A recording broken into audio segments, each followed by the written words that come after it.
Okay, this particular session that we're going to do with network troubleshooting, it's all about the interaction. Okay, so it's questions, it's answers, it's thinking. Remember, there is no wrong answer. Don't be shy to stick any particular answer you fancy into the chat window. Okay, it's all just about getting some ideas, some interaction. We are not experts here. We are basically all learning the similar sort of things.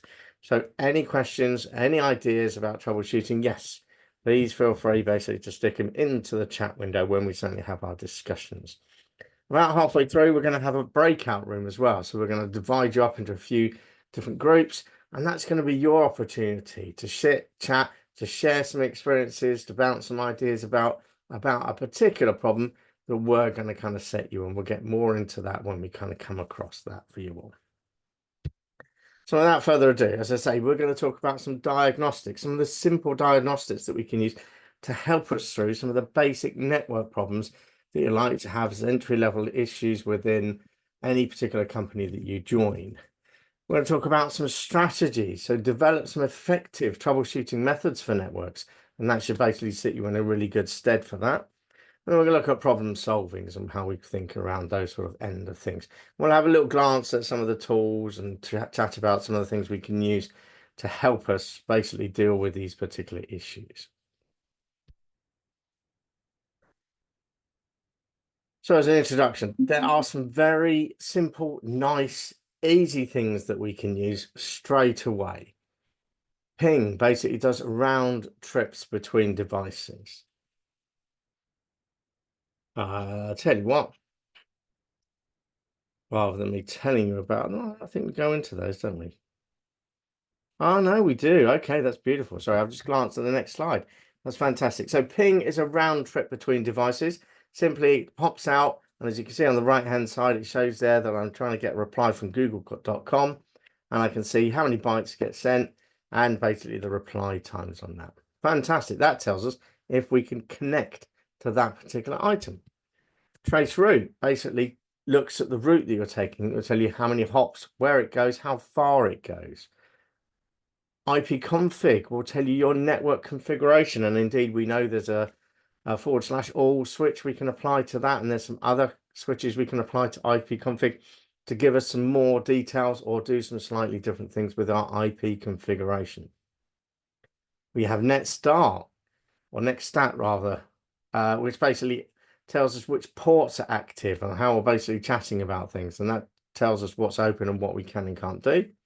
And then there's NSLOOKUP, which basically queries the DNS to retrieve some information from our DNS servers.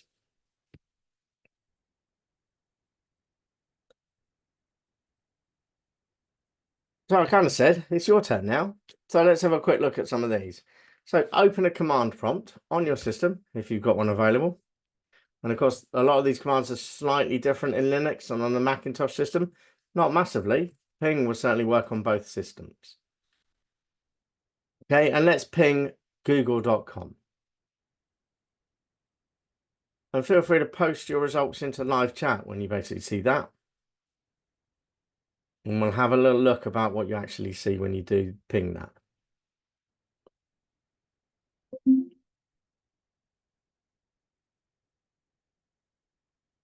What I'm hoping is we may get a couple of different results.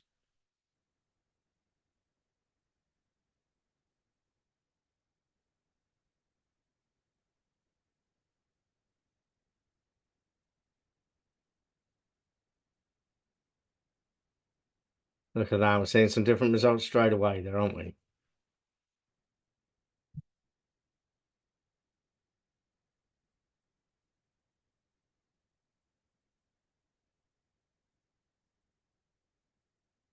Good, okay. Well, this is fantastic. Let's let everyone basically see if they can basically stick something in. I'll give you a little couple of seconds basically to do this yourself, because it's important you can kind of see the results. And what you really want to pay attention to is what does it resolve google.com to?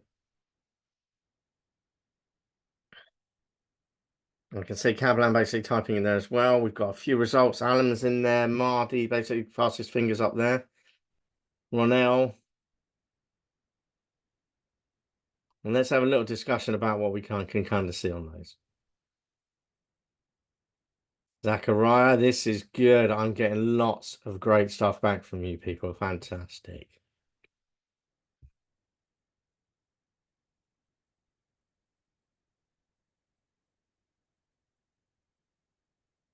Okay, so one thing we notice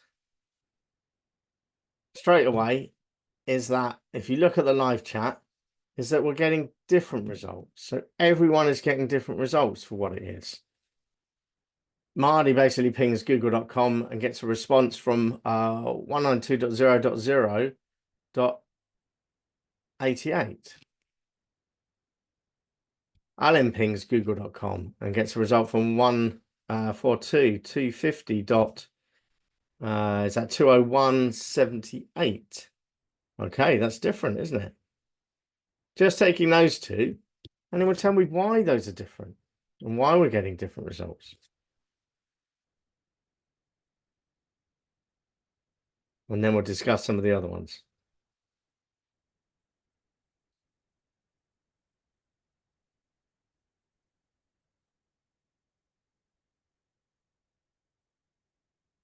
Maljax basically gets a different result as well. 142.250, 184. Google has different servers. Yes, very much. Google has different servers. Thanks for the screenshot there, Marcos. So Google has different servers. We have people attending this class from different locations in the world. So what do we need to get from Google? Well, you know, we need to get from Google a fast response. So for a fast response, our Google DNS, what we are basically talking to, has got to be, or basically where we get routed to, has got to be in our country. It's got to be local to us. There's no point me sitting in the UK, having a little chat with Google, finding out what Google knows, and it automatically going to America. Because, of course, it has to go across the pond, doesn't it? And that's going to take time. So my Google, when I access Google, will be the Google in the UK. So it'll be their server in the UK. And the DNS server that I'm working with will go, that's where Google is. And that's the shortest step I can take to get to Google. So that's what our DNS does in there. Now, there's another question in there as well. Why, for example, has Luca got a horrible looking address in there? We should all be able to answer this one, shouldn't we? 2A001454001 etc., etc. So why has Luca got that horrible long IP address? Marty, look at this. IPv6 is coming in. Yes, because that particular person has IPv6 on their system.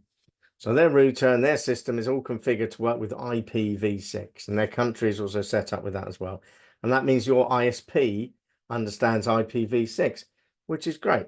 Are they different locations? No, they're not really different locations. They are simply different addresses. How does that sound to you? Do you all understand the difference between, let's have a thumbs up. Thumbs up if you all understand the difference between IPv4 and IPv6.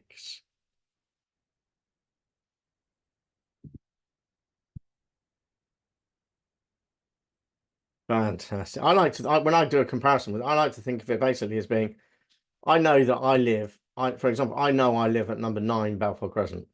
Shouldn't tell people that. Number 9 Balfour Crescent. Okay, if I decided to call my house the glorified mansion, then the postal address will probably be exactly the same. But IPv6, I'm the glorified mansion. IPv4, I'm number 9 Balfour Crescent.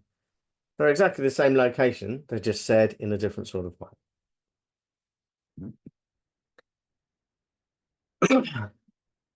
Well, now I'll ask, can I change it to IPv4? You just have to drop off your v4. So you have to basically turn off your IPv6 on your NIC. So it doesn't support IPv6 anymore. And then you're basically dealing with IPv4 all the way through. Gabitsu, see you're running on a Linux system. You see, this is one of the differences between ping commands. If you ping from a Windows machine, it does four, hold up the right number of fingers. It does 4 attempts to basically get through to it. Fantastic. That means it goes ping, ping, ping, ping, ping, and stops. If you do it on a Linux machine or on a Mac, it will just keep going. It will keep going and going and going and going and going. That's fantastic. So we know we can use ping as basically an answer for us. Now, there's a lot of other numbers there basically in the ping command. Let me see. But the most important one is going to be the time. Okay, that is the time that it takes to get there and back. So that's our reply time. 5 milliseconds. Whoa, that's pretty quick, isn't it? Yes, that is quick. If that starts stretching into the 200s, then that suggests your hops are going to be too long. You're going to get a bit latency on the line. It's going to be a little bit tricky for it. Okay, if it goes above 200s or you get any things that say cannot be reached, destination unreachable, then that tells you you're totally disconnected from that particular location. There, ping's quite a nice one, quite friendly. Anyone got any questions about ping?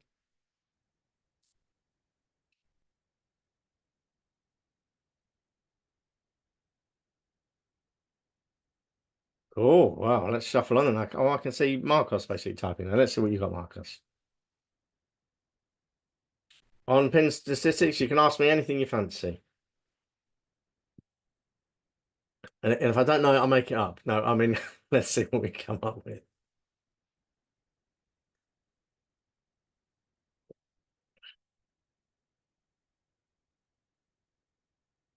Who's got the lost packet? When we are pinging a device, it is potential. It is potential. You see, let's have a look. Everyone can see Gabitz's, can't we? You can see Gabitz's beautiful responses where we're getting 110% responses all the way back, aren't we? So she's pinged it about 30 times and she's got 30 responses. But you should see that the time for the response is different all the way through. So there are individual pings. You can get issues where, for example, if the line was way too busy, it fails to get there and back within the time that you expect it to. So you can get blocks that simply say destination host unreachable. I haven't got a good example of that, but you can get blocks that are unreachable. And this can be a symbol of the line going up and down, or the host going up and down, or something in the middle basically going up and down, so that it's not routing properly. If you see that, you tend to have to contact the ISP and let them know that there's something going up and down with your line, or it could be an internal part of your network. But you can literally get whole blocks that drop out. And potentially a symptom of that is if you're working with an ISP, it could be the ISP is updating the firmware on the device. That happens every now and again where they'll update the firmware. That will drop your line, so they have to reboot, goes down, comes back up. And you'll get, 5 to 10 of them that simply say destination host unreachable, smack in the middle of a whole load of really attractive items that you'll have. Now, we should also know that if you do need to capture this, you don't have to take pictures of them. We can actually direct it and tell it to basically go to a text file. Now, the reason we do that is if we need to do some troubleshooting for it. Ping.com/.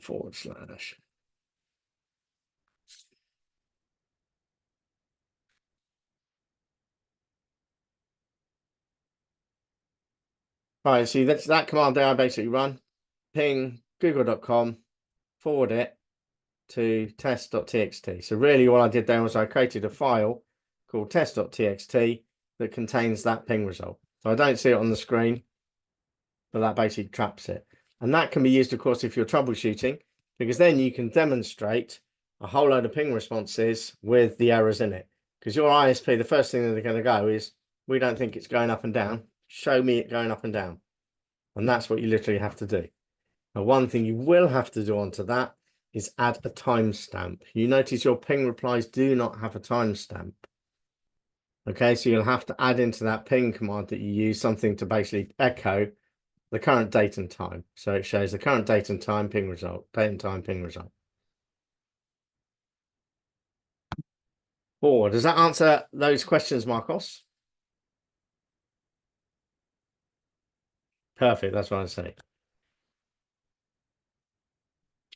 Marty says, on Wi-Fi, the latency is bigger than the Ethernet line. Potentially, yes, because remember, you're going through the atmosphere. So we know for a while, these beautiful cables we have, They are solid connections and they are great.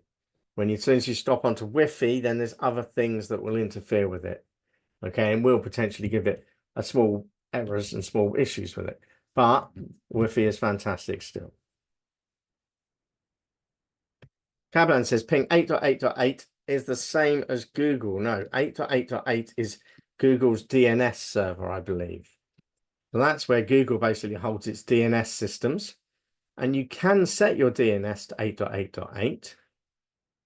And you will then basically be using Google's DNS because, of course, Google goes out there and finds out where everything is. It has its own DNS server and it reports to everything else. So your ISP may well have its own DNS servers. Well, where's your ISP getting its details from? Well, it may borrow one of Google's. It may borrow one of someone else's. You know, over here, it may be borrowing something off of one of the BT networks or one of the Virgin nets. Okay, so lots of different people will hold DNS servers where they publish DNSs.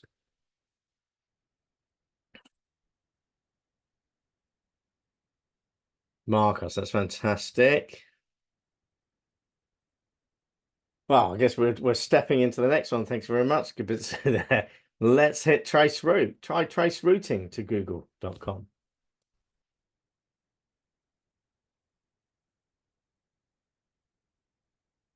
And see what result you get there.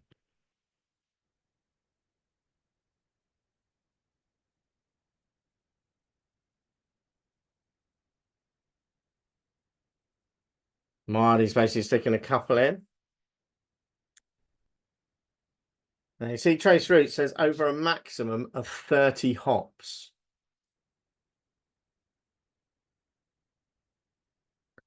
Okay, because what does traceroute actually do?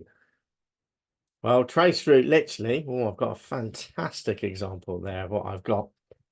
What traceroute actually does is it checks the systems in between. So it tells you how it gets there. Remember, the web is basically a big network and a big mesh network of essentially, think of it as a big mesh network of DNS systems. So when I ping Google, I'm not actually going straight to Google because my first stop is my router, isn't it? So I go to my router, number one stop. The next stop after the router is my ISP's connection. And then it may bounce a couple of times within my ISP before it flies out. Here's a fantastic one from Ronald as well. This looks good. So it goes around the ISP's network, and then it may go out onto the internet directly into Google. So you can see on, I'll show you my one as well. Ronald, that is a fantastic one. I like that. Really good examples. So you can see mine here basically pops out. The first hop it basically hits is my router on an IPv6. Okay, the second stop is my ISP on their IPv6. Then I've got a couple of times out. That's my ISP basically having a bit of problems routing my traffic. So within the regular time, it's failed actually to realize which route it's gone. It's going, should I go this way or that way? That one's too long. That one's taken too long. That one's taken too long. I'm going down this road. That's literally what it does. So it looks at it, goes, can I get there? Can I get, no? Okay, let's try this route. That's the beauty of the web, is that it basically will look in different locations to get through to this particular thing. So if one system falls over, well, it just goes, I'm going to reroute it slightly. And then the rest are probably basically out on the big wide world till it basically ends up hopping to Google itself.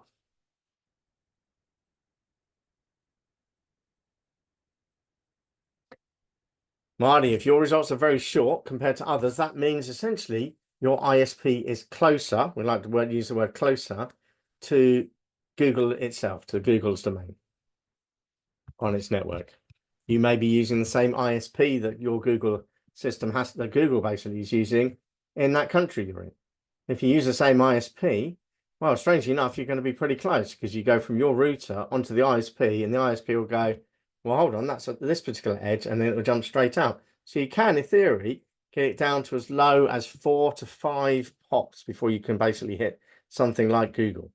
And this will vary per website you go to. So, of course, if you are trace routing to a totally different location, then yes, something like Yahoo Mail or something like that, then yes, you'll go through a whole different set of hops. You can guarantee the first one is going to be the same because that's your router, isn't it? Well, Jack, and sorry, If that's them, they're basically having a fair few little drops in there. That's good. So you're not going far. Well, Jex is interesting there as well, because you can see it's dropped from IPv. Is it IP? No, you're IPv6 at the end. No, it's IPv4, isn't it? So that's all IPv4 going across there, isn't it?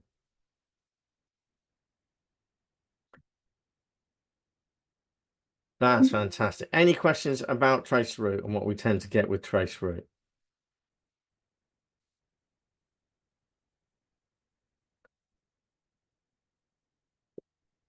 See, Marcos basically typing a few things.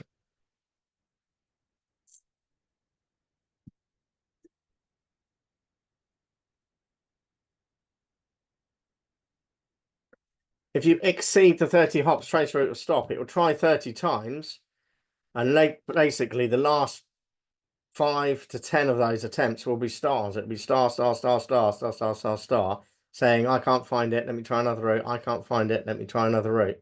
I can't find it, let me try another route. Now that can be really useful in diagnostics, because you can look back through it and say, for example, here, if I had stars from 4 on downwards, if that was all stars, I can say my route is good until I hit this device here. And then I can look at the configuration on that device and go, why can't that device get to google.com? And then we can kind of dig into the reasons as to why has it stopped just there? Has that failed its DNS? Is it pushing a different way? Has someone made a change on the routing on that particular system? Or if it's the firewall, made a change on the firewall to prevent me getting access to that particular location? So that's a possibility, isn't it? Does that answer that one, Marcos? So you normally end up with a fail after 30 if you cannot ping it. So if you fail to ping, try a trace route, and that might tell you which point, which hop you kind of get to before it fails. If this particular hop, if it begins to fail about the 5 and 6 mark, that is normally your ISP. So your internet service provider may have made a boo-boo and changed something on one of their configuration systems that prevents you from accessing that particular location. Could be they're just fixing it, they're rebooting something, or they've made a faulty route change on it. Normally they'll come back pretty quickly, but if it's something that carries on, you want to be on the phone to your ISP and say, look, this is my result. You can show them the result. Wow, we've got it here. And you can say, this is as far as I'm getting. It's your end, it's not my end. And we can have that sort of conversation with your ISP. So that is all really good, helpful stuff for you to know.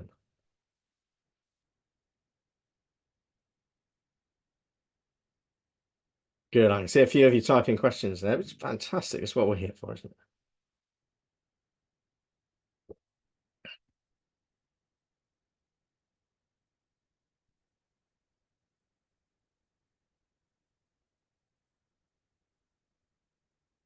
Blimey, look at that one.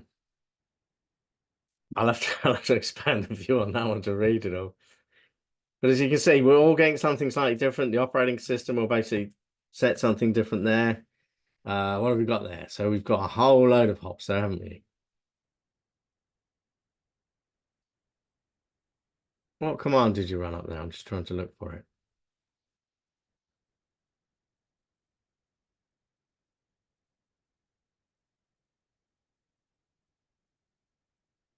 Have you run a net stack command there or something?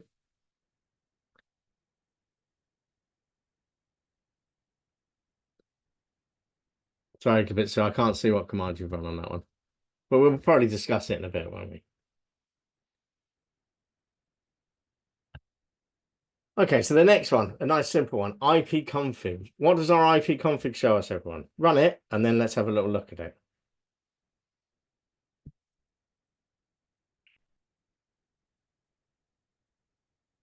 Now, there's going to be a few of you with some very good questions straight away, isn't there?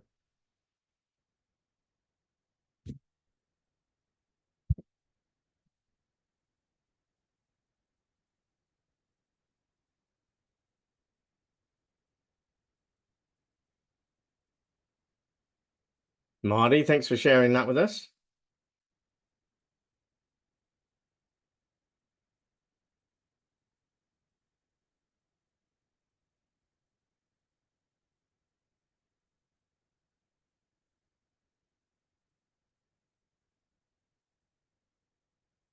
Marcos, that's looking good. Your nice simple one there. That's a nice clean one. I like the clean ones. They're quite easy to work with, aren't they? Right, but three things. Three things? Several things you should basically look for. When you run an IP configuration, if we look at IPv4s, okay, it's just going to tell you your IP address. Fantastic. It's going to tell you your subnet mask. And we know our subnet tells us how many other devices potentially we could speak to. So it tells us our IP address range. I'm 255.255.255.0. That means on my local area network, I know my devices are going to be 192.168.1 dot and then their host name. Fantastic. Now we also have a default gateway. So that's something we need to pay attention to. So this is really what we're looking for. The default gateway tells me where I will go out. So if my system doesn't find or isn't given an IP address, or I am pinging or trying to reach something that is not in my subnet 192.168.1, it will go to my default gateway. So it will pass that information to my default gateway, which is my firewall, router, whatever you fancy calling it that your ISP got you. And that's where it will pass out. So that will then look to route the information to basically give me some traffic in a particular direction. Now that's all good, but there's several things missing from that piece of information there. Well, I'm going to offer a bonus. So that's anyone that can tell me the pieces of information that are useful that aren't on that particular IP config that I've run. Just focus on with this Ethernet adapter here.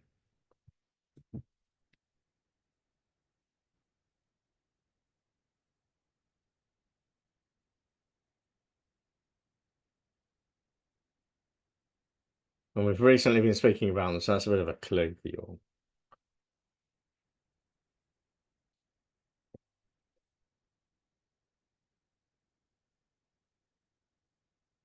Well, the subnet mask is on there, isn't it? Because it's 255.255.255.0. That's on there. I'm after something that's not on there. Well, my LAN address is 192.168.1.183. So I know that what my LAN is basically. So all my devices are going to be given an IP address of 192.168.1. something. Does that make sense, Sakurai?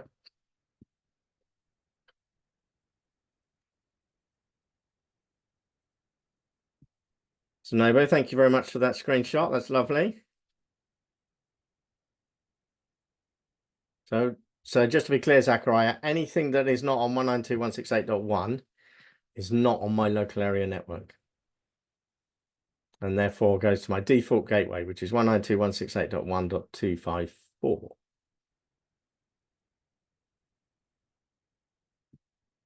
Okay, we've got no takers. No one's going to win this bucket of sweets I've got here at the minute. That's fine. That's okay. What other information do we need? What are our DNS servers? So it's important we know where our DNS servers. Why isn't that shown in here? Because it doesn't want to give us loads and loads of information. So we can do /all. And that should also give us lots of additional information. If I can find my LAN again.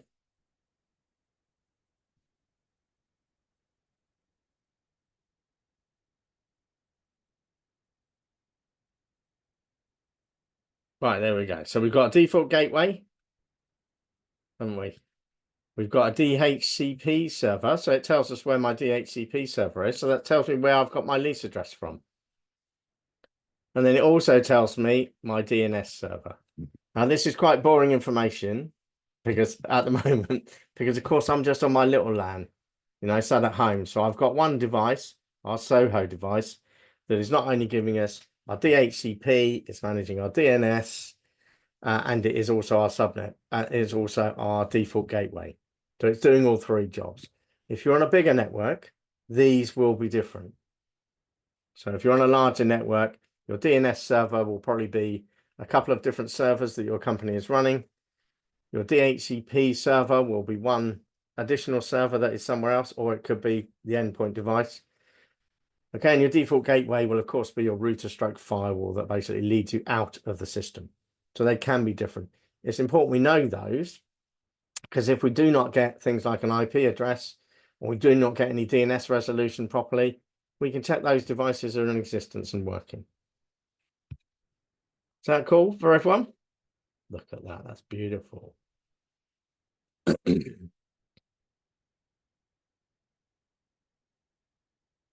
Now, who wants to run netstat A and then not be blown away by it?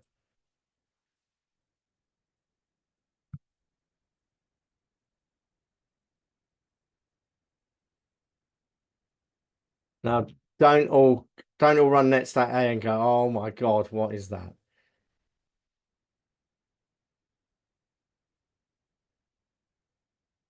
I killed mine halfway through running it. Just, yeah, Marcos, totally understand it.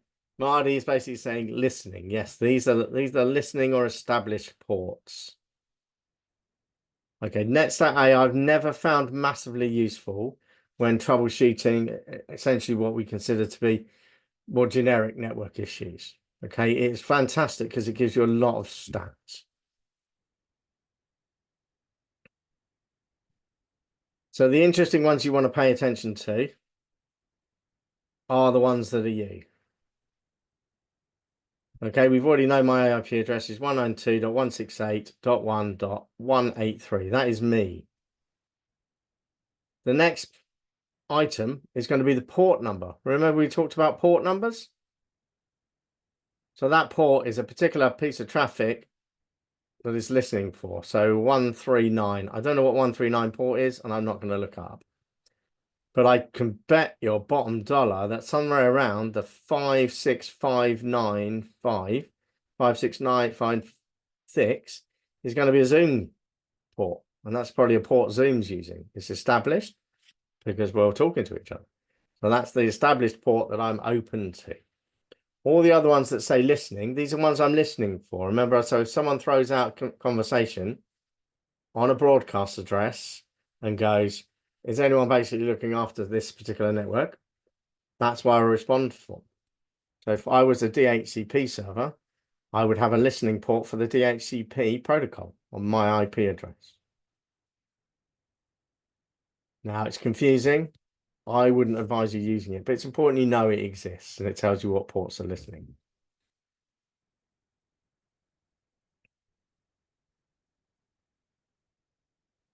Does anyone want to tell me? There's a bonus question for 10. How to stop it now? Press Control C on a PC will stop it. Yes, it does go on for ages, doesn't it? Does anyone want to tell me what's this weird IP address? 127.0.0.1?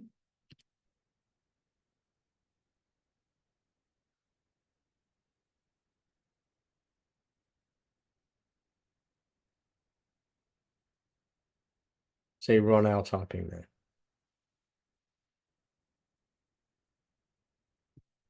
History or not quite?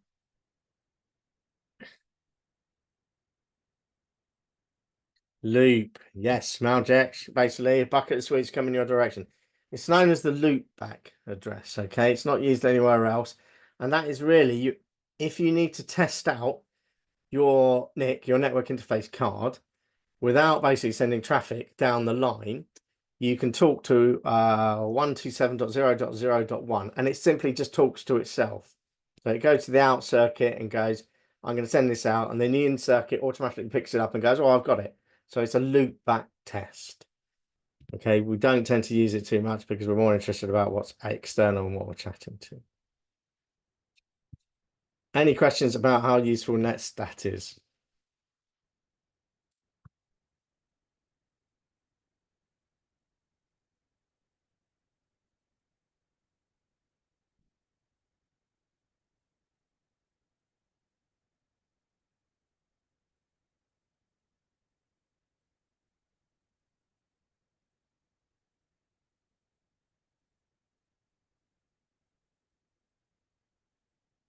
Marcos, I can see basically you said on UDP there are several 0 seconds. Is that on the netstat? Yes. And the reason for that I'll tell you the reason for that. The reason for that is because UDP does not expect a response.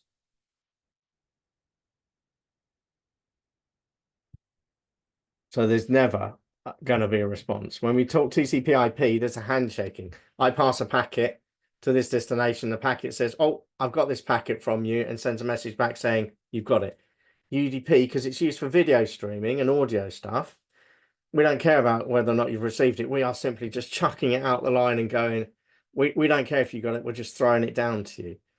And the idea is that if it doesn't manage to get compiled and doesn't get together, then the video breaks up. There's no point in receiving a video from a second ago now, because it won't make sense in the order that we need to see things. So we don't care if you receive it or not. I'm not going to resend it. So that's why UDP, you tend to get 0 seconds all over the place.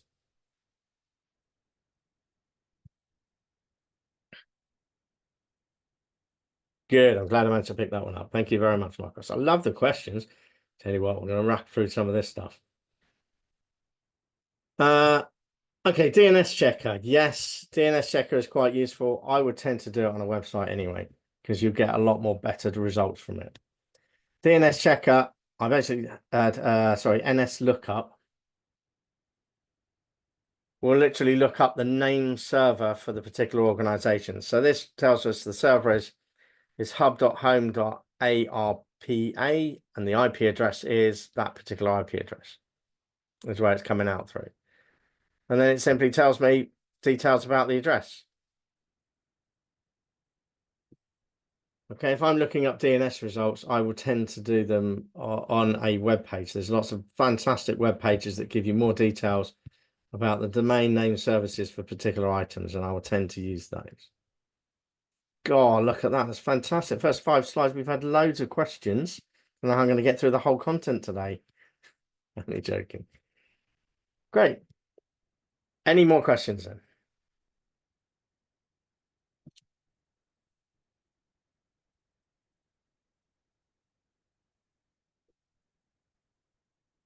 Okay, let's pop on to. Now, we don't have to do all this hard stuff ourselves. We have products out there. Wireshark is a good network tool. There are other tools in the box that do the same sort of thing as Wireshark. But what it is, it's commonly known potentially as a sniffer. It's a network traffic protocol analyzer that captures the packet. So your Wireshark will sit on the network and it'll pull details about all the traffic that is coming across here. Okay, there are other tools out there. Let's have an example package there. See, the package 348 is a DNS query for that particular website. And it tells you it's from 192.168.0.21. So that IP address, whoever's on 192.168.0.21, has simply poked out a DNS query that says, can you tell me the IP address for this particular server? 349 is the response going, oh, thanks very much. I'm your DNS server. I'm going to tell you it's on that particular location. So we can get into and we can view, if we really want to, all the conversations that are happening on our network. And indeed, Wireshark's not just great for doing that sort of thing. It can also help you if you feed it into a SOC utility or something like that. You can feed it into things that will then pick up viruses and malware doing their nasty bits around the network. And it can basically keep track on lots of things that are basically happening across the board. Now, at this level, you're not expected to understand everything about Wireshark. Thank God I hear you all breathe a sigh of relief. What you are expected to understand is that there are products like Wireshark that are packet sniffers, which will go in and it will tell you what is happening. You can see there we've got different protocols there. We've got TCP protocols, we've got HTTP protocols, and we've got DNS protocols. So we can see what those requests are, so we can see the conversations that are happening. So we don't go heavily into that, but it's just a case of letting you know that it's there. And as I said, there's other tools in the box that we can use. Cheerfully right at the bottom, it basically breaks it all down into our fantastic hexadecimal code, isn't it? I think it's hexadecimal at the base, where you can literally see all the bits and pieces that are flying across the network. Don't read that bit, it will just confuse the hell out of everyone. Focus on the top couple that will then basically tell you what is actually happening. Any questions about where Wireshark might be useful or what we could use it for?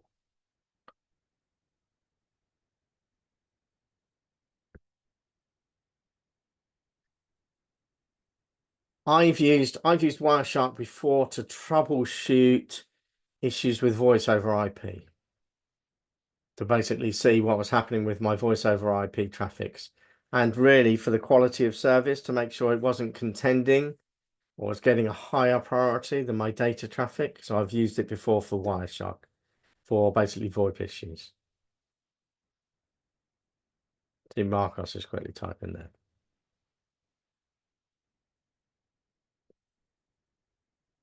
Well, Wireshark, I've not. I'd imagine it is, yes, but you might be online as well. It's a chargeable product, so you expect to pay some money if you want to use it properly.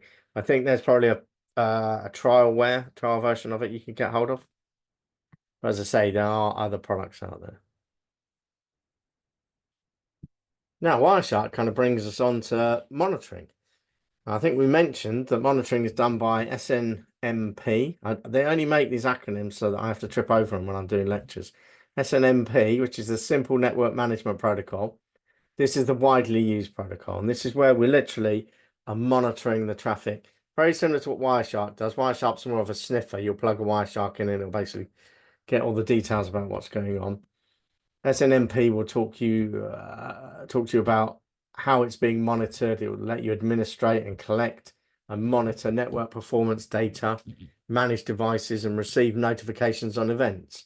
So if there's an event on the network system, say for example on a switch or on a firewall, then you'll get a little ping through SNMP to your SNMP monitor. Now, of course, we don't look at it like we do the Wireshark stuff. We'd always tend to look at these monitoring things basically with a network monitoring tool, which is where we get our pretty graphs and charts in that simply show us how well our network is performing, what is going wrong, what is going well. So for an example, if you have a switch that is monitored by your SNMP devices, if you have a particular port, say port 5 on that switch has gone flaky and broken, that will flag on your SNMP monitoring tool, and you'll see it on your network monitoring devices. And you'll see a beautiful red light flash up on the thing going, oh, it's broken.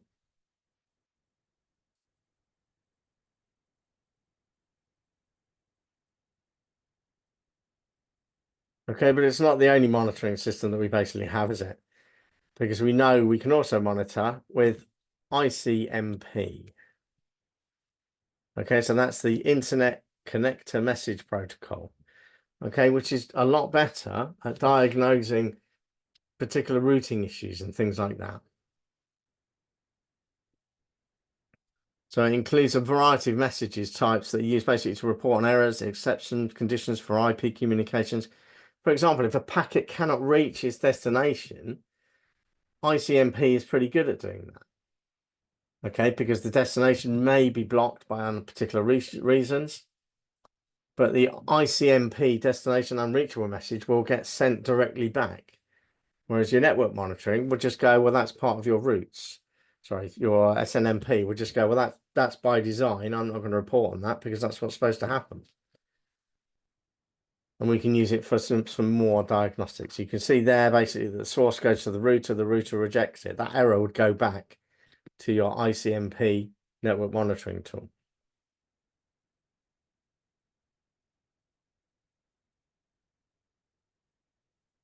Any questions about the lightly covered monitoring that we go through? As I say, for the CompTIA, you won't be asked to diagnose it massively on it, other than just read the plain English if they give you a screenshot. But it's important you know that monitoring is done through ICMP and SNMP.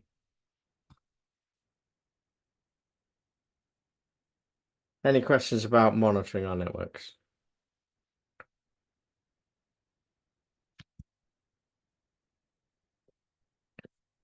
Here are all the fun graphics on live chat. I'm going to make sure I scroll down to the bottom. Good stuff.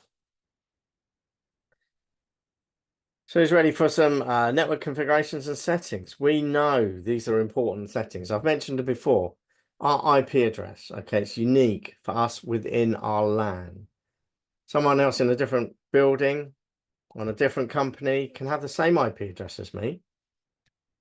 Okay, but they cannot have the same MAC address because our MAC addresses are very hardware specific. But this, of course, means that because we're siloed essentially for our IP addressing, internally there's billions and billions and billions. We should never run out of those, really. Gateway, we've said basically the gateway is the device. If it isn't within our local area network and our subnet mask, that request gets passed to our gateway, and our gateway routes it. So it's normally a router or it's a firewall that will basically deal with those things, and it'll basically point it in the right direction. DNS server, we know, translates the IP address or into a real name, or the real name into an IP address. And we've already spoken about subnet masks, haven't we?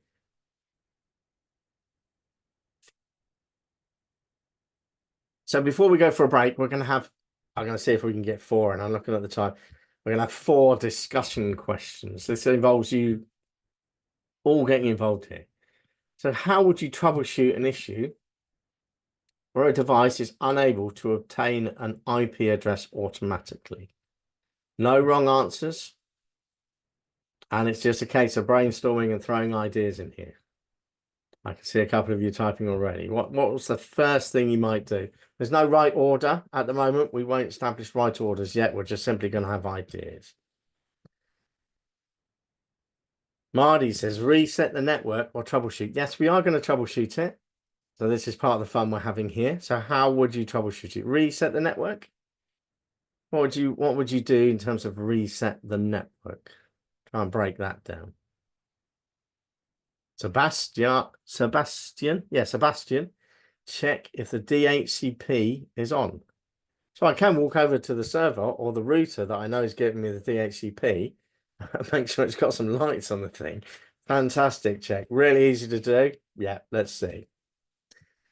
Majel says, I'm making an assumption there, Majel, but it's fine. Restart the router. If it's your router that's supposed to be giving out DHCP addresses and you've not got one, turning it off and on again is a good old IT trick, isn't it? That might well resolve the issue. Yeah, very good. Check the cables, Ronald. Thank you very much. We're not on Wi-Fi. Check the cables. I will, time and time again, I will say it's probably a cable problem. Cable, and cable. If you're stumped for an answer to give, say check the cables, right? And it's going to be on the list somewhere. Alan says, I would check to see if I have a static IP address configured. Wow, there's a couple of sweets coming your way, Alan. Yes, because remember, if we're not getting a DHCP address, why aren't we getting an IP address? If we set our network to be static IPs, then we might not be getting one if we're looking for a DHCP one. But in theory, if we were set to static, we would have an IP address, wouldn't we? It might be the wrong IP address, but it would be an IP address. Fantastic. Majel says, drivers software update. Yeah, all these things can lately affect it. One thing to check is check that our network card is working. These are good answers. Clear the DNS. Okay, we're really dealing with IP addresses. Once we've got an IP address, we can then talk DNS. Without an IP address, we're not going to DNS. So first stage, it's got to be, why is our IP address not there? Then we can worry about DNS. Good stuff though, Alan. It's all good coming through, isn't it? Fintan, reconfigure the network and router settings. Yes. Generally, if it's in an office where you've got loads of people working, and then someone walks up to you and says, I can't connect to the network, I've got no IP address. As I said earlier on, first thing you check is they haven't kicked the cable out the back of the machine. So check the cables. Majel shall check the DHCP for misconfiguration. Luca says connection check. Yep, wireless connection check. Check the IP configuration. Some really good answers there. On Meljek's point and Luca's point there, I'll come back to that other one, Luca. IP addresses, if we get them from a DHCP server, that's fantastic, isn't it? Is there a limit to the amount of IP addresses my DHCP server can give out?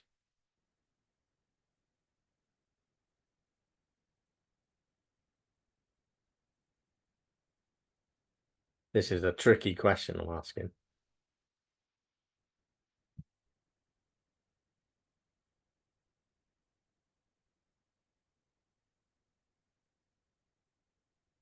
Depends on the subject matter. There's a bucket of sweets coming your way, Alan. Well done. You can also assign a static IP address, Fintan. Yes, you could assign a static IP address if you know the IP addresses you're supposed to be using. Luca, in terms of disabling security software, firewalls, update and reinstall network devices, the security software and firewalls will be active only, well, they're really only worth coming in after you've got an IP address. If you've got no network connection, then they're not affecting it at all. Network connection gets established before those things get loaded up. But that's good thinking. Certainly reinstall network drivers if you have to do that sort of thing. Yes. Wow, I think this is good. Sebastian, basically, you get half the sweets you get to share with Alan. Depends on the amount of IP addresses we have available. If my DHCP server has got a scope, that's what it's called, it's got a scope that's only got 20 IP addresses available in it, and I'm the 26th machine to log on, my DHCP server goes, you can't have an IP address. We've not got one for you. And your system will have no IP address. Not until someone logs off and we basically get the IP address basically falls back into availability. Luke has got some good one. Maybe try a different device to see if it gets an IP address on that same network connection. Wow, that's good. I don't think we're going to get through all 4 of these because there's so many great ideas coming through. Let's see if we can move on to discussion number 2. In a scenario where a device cannot connect to the internet, what troubleshooting steps would you use to identify if the gateway address is causing a problem? Now we can assume this is in an office. I've got one device in my office. Someone's come up to me and said, I can't get to onto the internet. And what should we potentially look through? And what can we do? Can we check? How do we check the gateway address?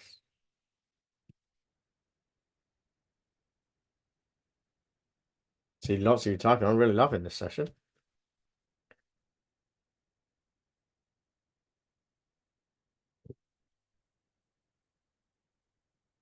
Yeah, let's think simple. Let's think very basic. Simple checks. Alan, ipconfig/all. Well, that's going to tell me what the gateway address is. That's perfect. Then how can I check that I can get to my gateway? So I now know my gateway is on 192.168.1.254. Ping gateway. I'm going to be short of sweets by the end of this session. Yes, we can ping that particular gateway address.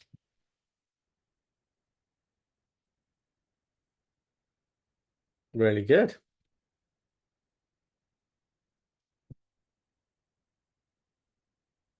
Alan ping. Yeah, fantastic. That's good.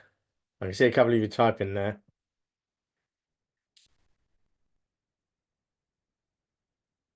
Trace route to see where it's falling. Yes, because your gateway may be further down the line, so it could be falling over at a previous router if your gateway address is set for miles away. Yeah, you can use trace route. Wow, that is good. Fantastic. Those are really good answers from everyone. Let's see how we manage with number 3 then. What troubleshooting method would you employ to diagnose and resolve a DNS resolution issue? Now, what's a DNS resolution issue? Okay, this basically means, let's say I want to go to tonkaconsultancy.com. Yesterday it was working fine. Now when I go to my web page, I go to tonkaconsultancy.com on my web page, press enter, and I get a 404 error, host not found.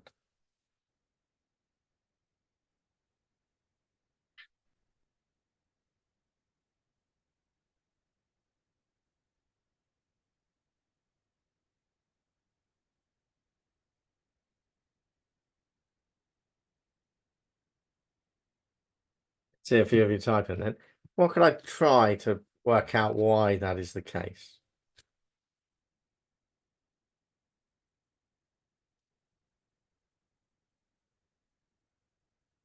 NS lookup could be useful. That could tell us where it is.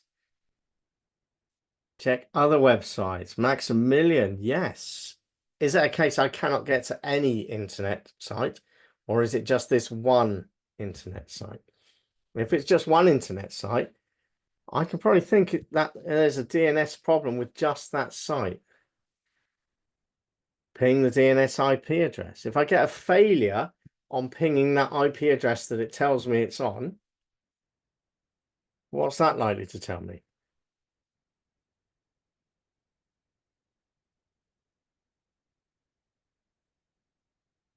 We use this one because it is not fairly common, but it definitely will run across it. Peter, good result. Check the DNS client configuration. So where is it getting its DNS from? So if I'm unable to ping it and I'm unable to go to the website, but I know it was working yesterday.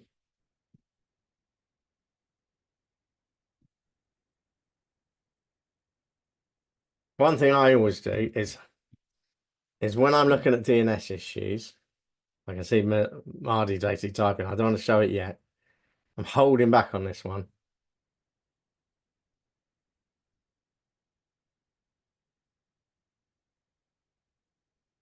Restart the router. Good call. Ask a friend, Ronald. Beautiful. I always carry one of these. Who walks into work without one of these? What's different between this and the laptop I'm using that we're dealing with here?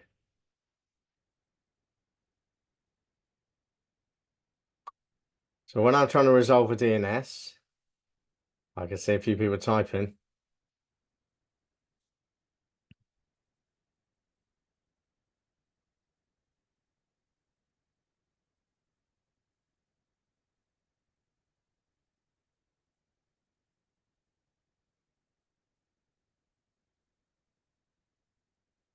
I think after this one, we're going to have a little break.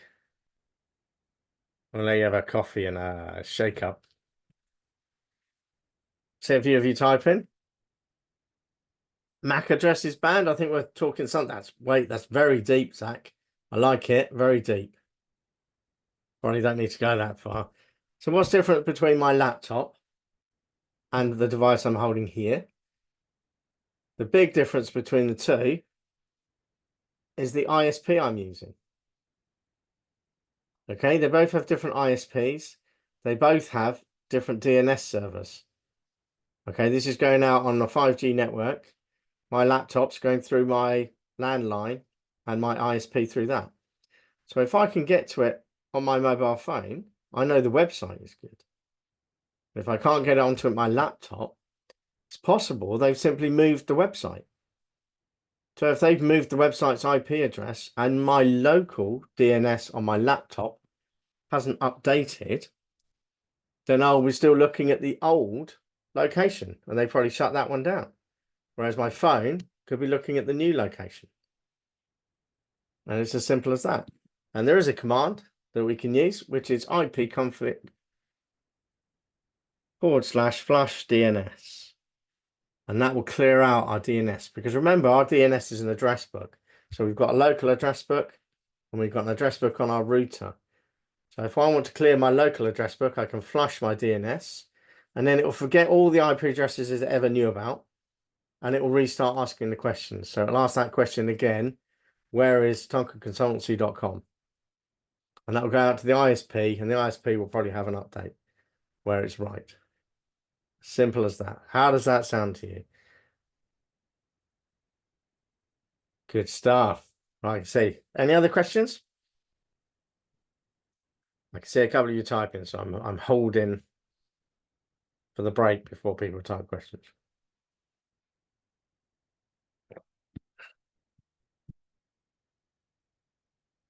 Right, I think we would probably VPN could block DNS traffic. Potentially, yes, you might have some issues with that, Luca. Yes. If you're using a personal VPN, remember your personal VPN may be going out in a totally different direction, and therefore your VPN will be picking up DNS from your virtual private networks provider rather than from your internet service provider, rather than from your ISP. Okay, well, that's perfect. Well, what we're going to do now is we're going to have a 10, yeah, we're going to have a 10-minute. We'll try 10 minutes and see how we do. We'll have a 10-minute coffee break, comfort break. We'll come back and we will dive into some more network troubleshooting stuff. Again, I'm loving the questions, people. Please keep it coming.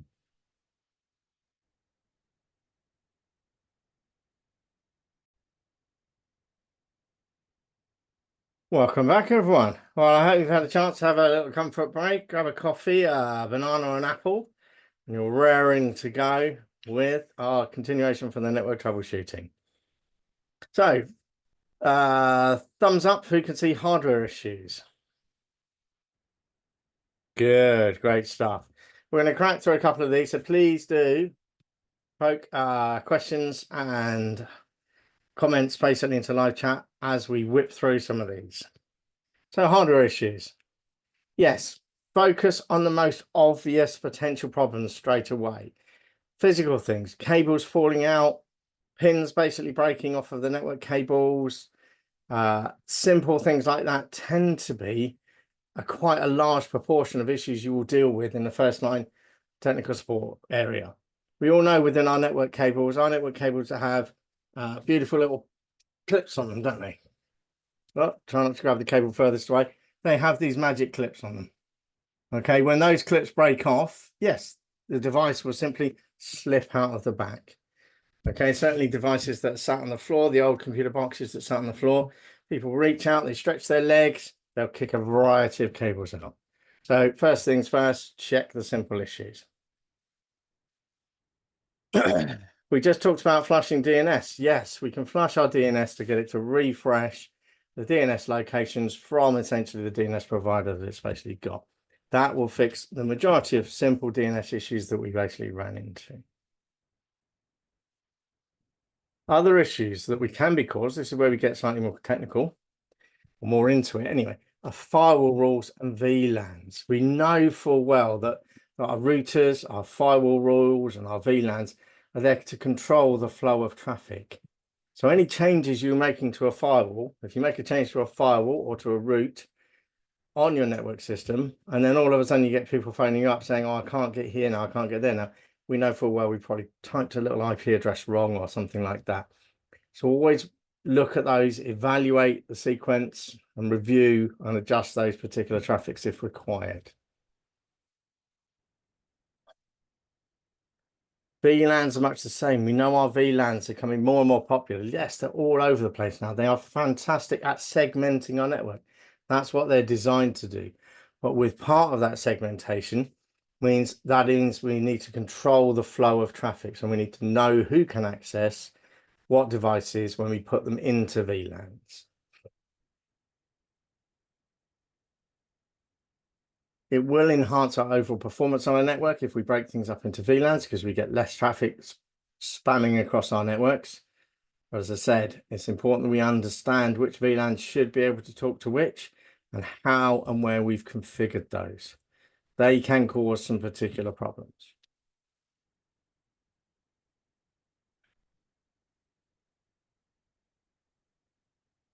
So it's a very simple discussion question. We are going to pop you into some breakout rooms now. So I'm going to drop you into a breakout room. Remember, the idea of the breakout rooms is for you literally to get in and discuss amongst each other. So turn your mic on so you can chat to each other and have a good discussion around this. What I want you to do is have a 10-minute discussion in this very quickly. 7 minutes. Can we make it 7 minutes, Rasha? Thumbs up if you can. Great stuff. Okay, so 7 minutes in this. Chat amongst each other and work out how you would best troubleshoot this particular problem. This is a user has reported they came into the office, turned their computer on, but could not get onto the internet. So in your breakout rooms, have a chat. We're going to volunteer one person from each breakout room, and we're just going to come back, and it'll be just a 2 seconds. This is the steps we would try. Okay, and we're going to get a lot of duplications. What I might well do is we'll have one step from each until we burn out of steps. Yeah, we'll have one step from each until we burn out of steps. We're going to pop in and out the breakout rooms so we can have chats with us while we're doing it. So we'll see you all in your breakout rooms.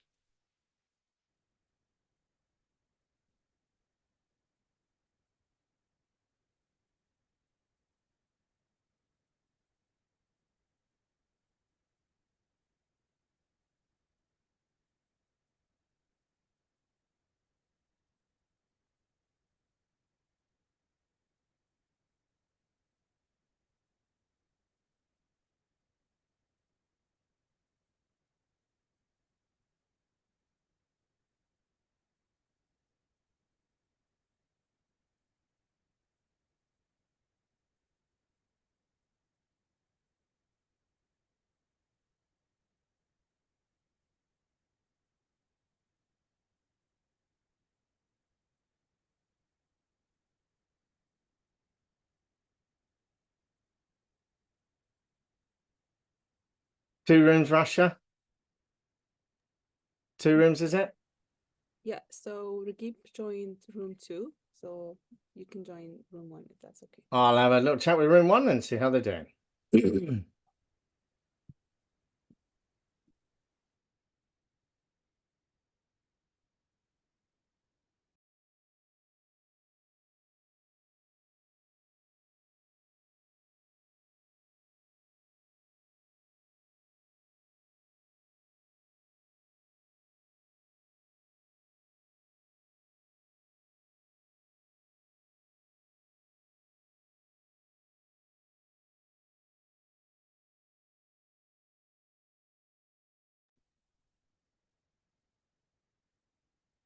All right, folks who are on this call, so Patrick, Paul, Joy King, and Anthosois, if you could please, you'll notice that we've invited you to a breakout room, so please make sure that you join that room because there's a discussion going on. So if you're having any issues with joining the room, please reach out to us on Slack so we could help you with that.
Hey David, you're How many seconds have we got left? yeah, we still haven't like closed it. It takes a minute to fully close the room. So is it It's fine. do that? I think we should probably start bringing it in. I'm just looking at the time. All right. Yes. Ahmed, could you please close the rooms? If you give them a 1 minute warning, basically start closing them up. That's fantastic. Oh, look at that. I love these Pro cameras. We're really getting the hang of these, aren't we? Sure do.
Well, welcome back, everyone. Hopefully, we all had a very entertaining time just discussing that little bit of troubleshooting. And it's all just about working together, coming up with ideas. And I know certainly my group came up with some really good comments, and I assume Raghib's basically did much of the same. Potentially, let's just take one from each group or a couple from each group. So in live chat, I know I was in room one. Does someone in room one want to basically throw up one of the troubleshooting steps that we had into the live chat?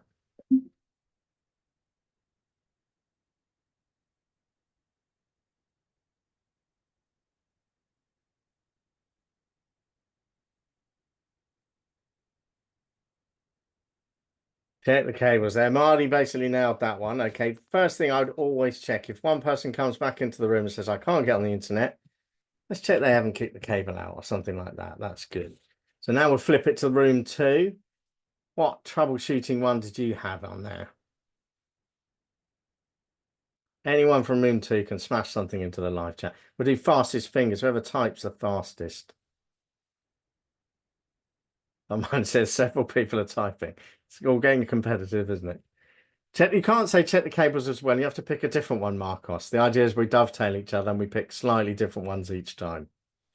But I love that. Well done, Marcus. If you've got check the cables as well, it's all in there, isn't it?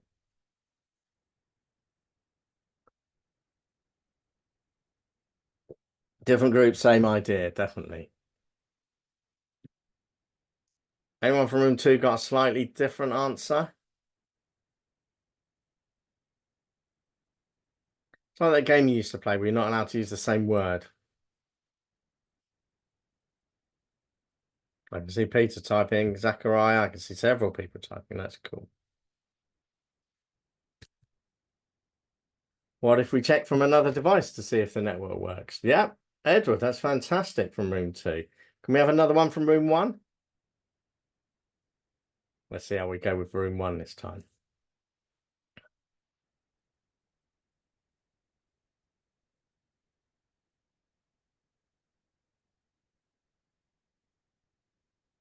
Rebooting the router. Fantastic. Check if we have an IP. So we kind of got two thrown in there. You're covering the majority of the cases there, aren't you? So the cable itself can give us problems. If someone else that's plugged into the same switch can access that location, we should basically be able to say, okay, the switch end is okay, the router's end is okay, the firewall end is okay. And now we've narrowed it down to being actually that particular station that's got the problem. Like, I'm always really shy. Ronald, Fintan said rebooting the router.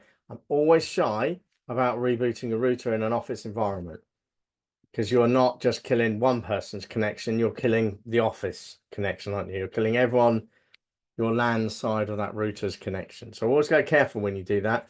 Always let everyone know. You don't want to upset a CFO who's basically doing something really important by rebooting a router if you don't have to do it. Certainly restart the computer is a good idea as well, isn't it? Check if we have an IP address. Fantastic idea. Anyone got any questions about that quick breakout that we basically did? Really a bit of fun. It's good fun. I think I really enjoyed chatting with group one. I think Ragged might well have found the same sort of thing with his group.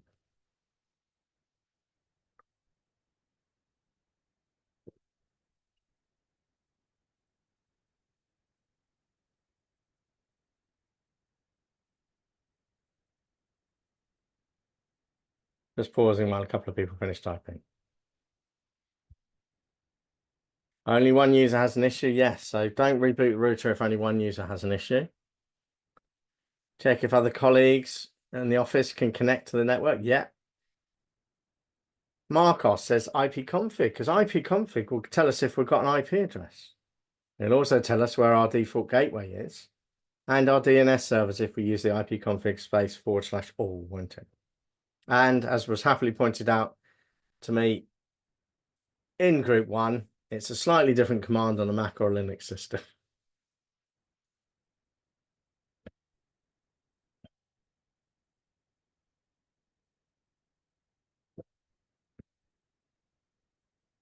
Good, I can see someone typing, so I'm not going to move on straight away, but I think we should probably shuffle on.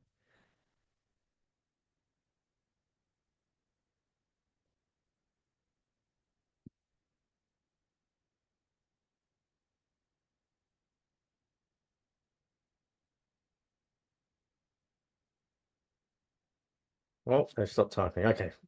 You think out what you're thinking, then do please type in. I'd love to have these conversations with you. Okay, so routing. Routers and modems, okay, modems we park because they're sort of a semi-old thing that we tend not to use nowadays. But yes, okay, we know troubleshooting routers. If there's a problem with the router, check that it's got power. They all have little power lights on. So make sure they've got power lights. You should be able to log on to the device and test communications from that device. So I can run, I did a ping, I did a trace route from my laptop. Hold on, I can run that from a router as well. And that will check your whole office's connection by going straight to the router and checking to see if the router can get out. If the router gets out, well, you know the problem's your side. If the router fails, well, you know you need to look further down the line to your internet service provider. And then we know we can, of course, reboot it. If no one's got access, might as well turn it off and on again, give it a go. Always worth giving that a try. And if you still can't get on, well, you should be able to contact your ISP to have a chat. So this is sort of a general round robin internet connectivity diagnostics that we kind of draw up for you. So like we said, check the physical connections, the cables. Yeah, so many issues are fixed by cables. Check some network settings if you need to. Test other devices. Can anyone else get out? You all know that. You all had that one in there. Restart the network devices. So if it is the whole office, yes, we can happily reboot the network devices. We can run the built-in network OS troubleshooter. Yes, we know within Windows, certainly, we've got a network connection troubleshooter we can run on individual devices. We can use our ping and trace route. We can reset our network settings. And then if all that kind of fails and we know we can get as far as our router without any problems, but it's going out from our router, then potentially it's going to be our ISP that's causing the problems or something further down the line for us.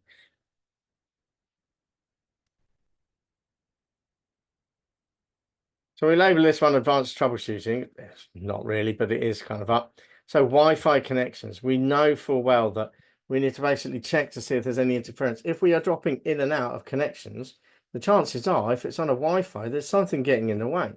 If you're wandering around a building and you can't get a connection when you duck into where you're playing pool or something like that, then yes, potentially there's something in the way of that system. You can get applications on your Magic mobile phone that will tell you the Wi-Fi strength in particular areas. And indeed, there are applications that allow you to map your entire building in pretty images to show you how strong the Wi-Fi connections are across the board. And then you can, of course, readjust the locations of your Wi-Fi connection devices, can't you? Good old-fashioned things, check for network settings, check for updates, check for malware. So it does basically affect Wi-Fi as well as LANs. If we're having problems with IP addresses, we've all gone through this, which is just a sort of a bit, pretty much of a recap of what we've gone through. Check the DHCP lease pool. Make sure you've got IP addresses that you can allocate. Test that you can connect to the DHCP server. Review the server configurations. And then, of course, check for IP conflicts. You can have cases where the DHCP server will have given out an IP address, but someone's gone and given a static IP address. Remember, we can give those to a machine. Those two systems have the same IP address. Then, of course, it's going to get confused about where traffic goes to. Certainly on the IP level, it's going to get confused all over the place. You'll have one that connects okay, the other one's a bit flaky, and then the other one drops off. So it can basically be doing things like that. I can see Fintan type in there.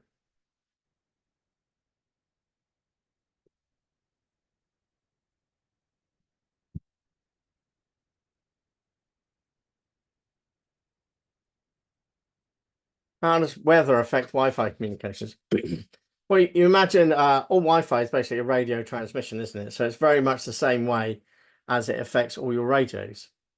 So if you have a heavy lightning storm somewhere, then of course that is generating radio waves which can interrupt with your Wi-Fi. You will also find, oh dear, do I need to go into radio waves? It's going to be horrible if I start that conversation.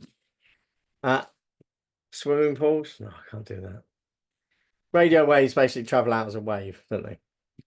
So as when you sit in a swimming pool, you can have a wave that does this. If you manage to locate two Wi-Fi routers at just the wrong place, when the waves basically meet each other, they will either accentuate when they meet, or they can cancel out when they meet. So if you have one wave that's at 100% up, 100% positive, and the other wave is at 100% negative, when they meet, you will get zero radio frequency there at that particular point. So you can actually surreptitiously create black spots essentially by placing the Wi-Fi things fairly in a non-conjoining point.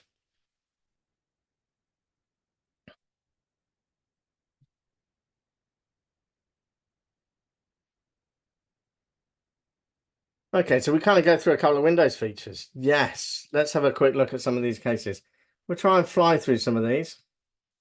Here's a quick troubleshooting, SaaS web access. So they're trying to get access to this particular software as a service website. So the user is unable to access the SAB website. The user is on our 10.10.10.25. Gateway 10.10.10.1. DNS server is in there and router is in there. If a user can't get access to that site, what things are we going to check? And again, we'll just type a few answers into the live chat. We can see all the physical cables are good.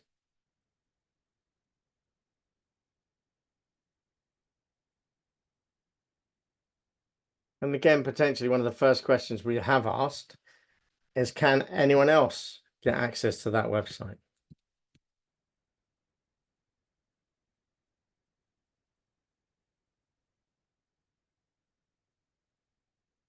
We can check the firewall, yes, because it all goes out through the firewall, doesn't it?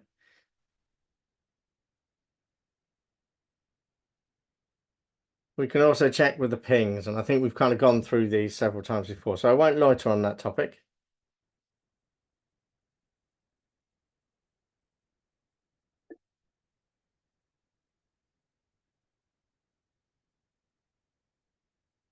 So general Windows troubleshooting, we can go into our network and internet connections on the Windows system, and we can check our network center, and in there we can view different networks and we can run the network troubleshooting.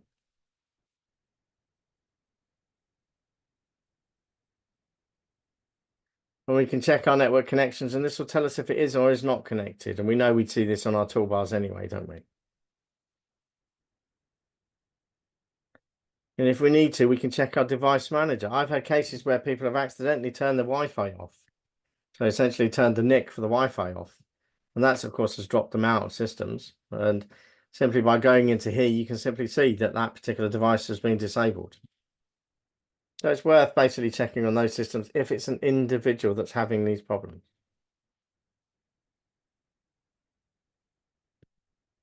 We mentioned dead spots earlier on, didn't we? So we can basically create dead spots with interference. So of course it's a radio wave. So everything that transmits a radio wave can cause interference with other radio traffic.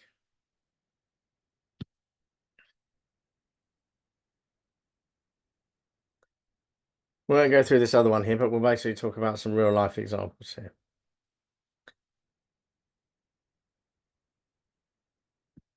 Coming towards the end.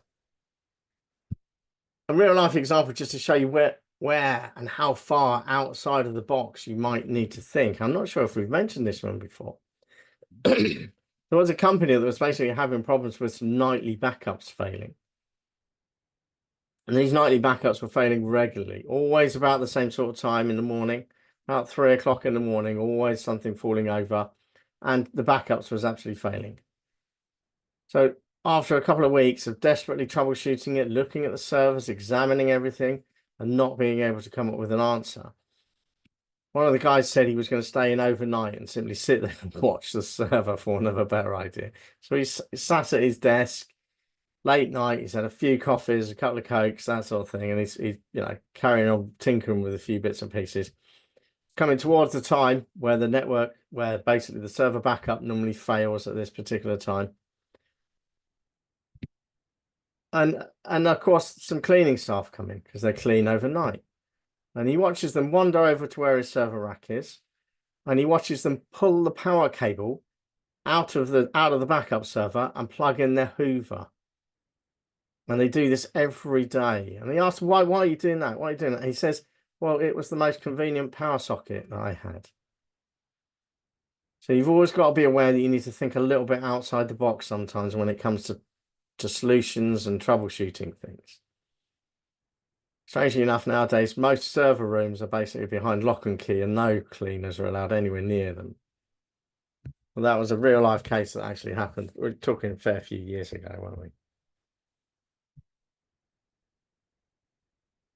So kind of as a conclusion, we've gone through a few things, haven't we? We've looked at using the network tools, the ping, the trace route, IP config to try and help us solve those addresses.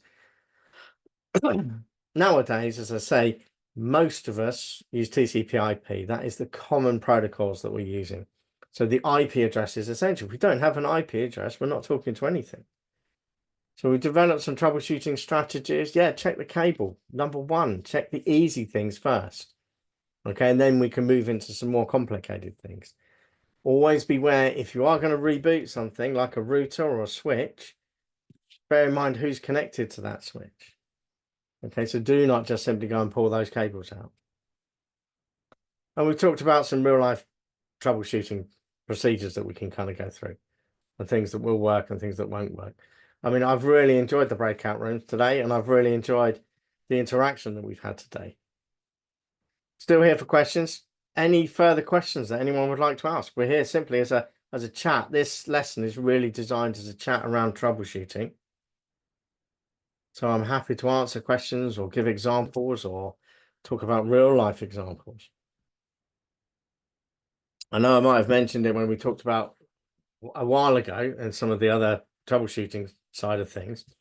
I remember we set up an office once and the only access to the network sockets was simply to run a cable across the floor. So we had 5, 6 cables literally running across the floor.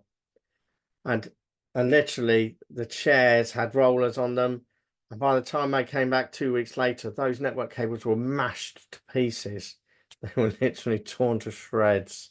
And then they're sat there wondering why, strangely enough, they can't access anything on the network.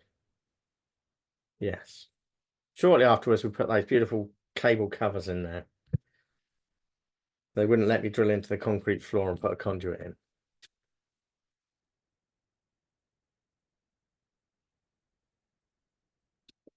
Has anyone got any experience themselves of troubleshooting network issues?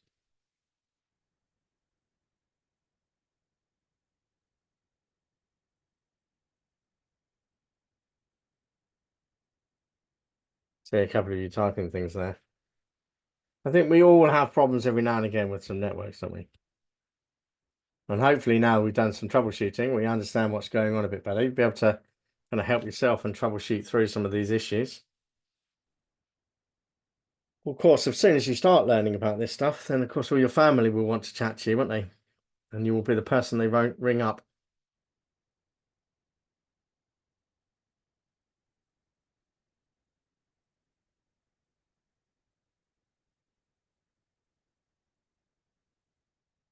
Hardy, I once uninstalled the Wi-Fi driver after other things failed and reinstalled the driver and it worked. Yeah, that's as simple as that. Sometimes it is an update to a driver that you need basically to get things going, isn't it? Generally, I'd say start with the easy things and then kind of work our way up.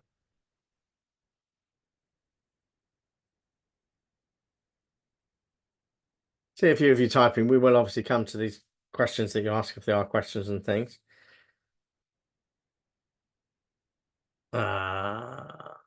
Thasham says, I had one issue with my desktop Slack app not getting internet.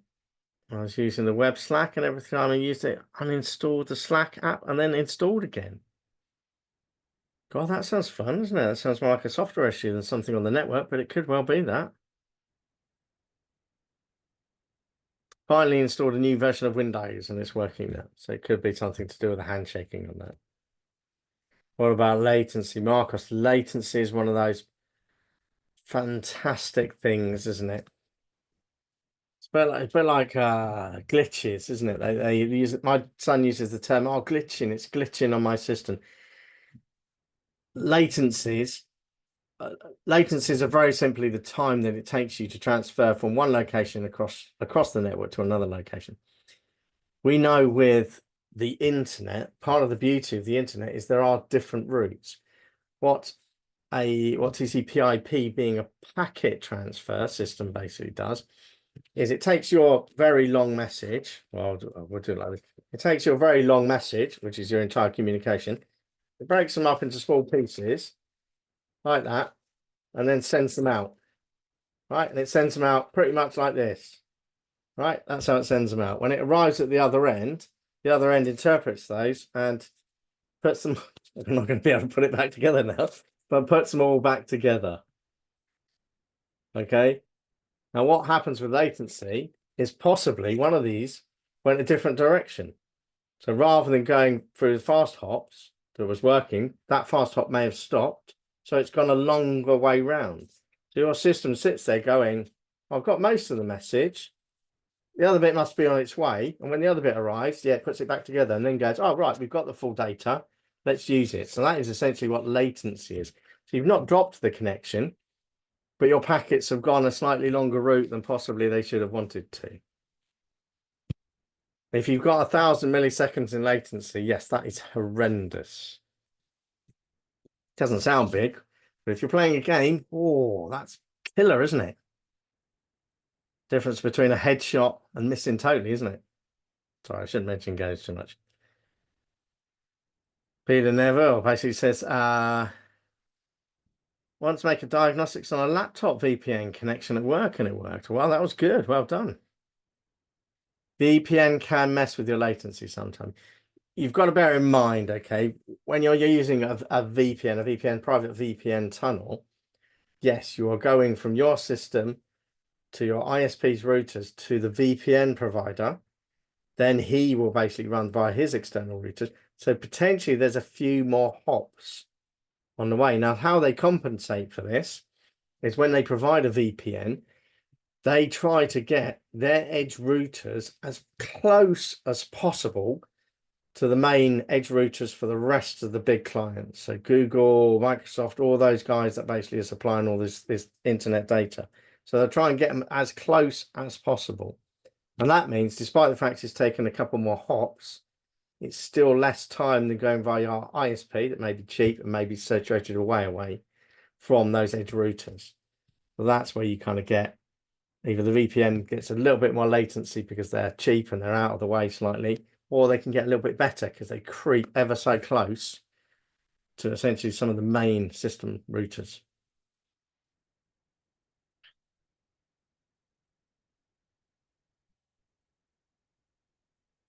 Lag spikes, yeah, lag is basically the same as latency there. Marcos says lag and latency. Well, sometimes lag's caused just by your process.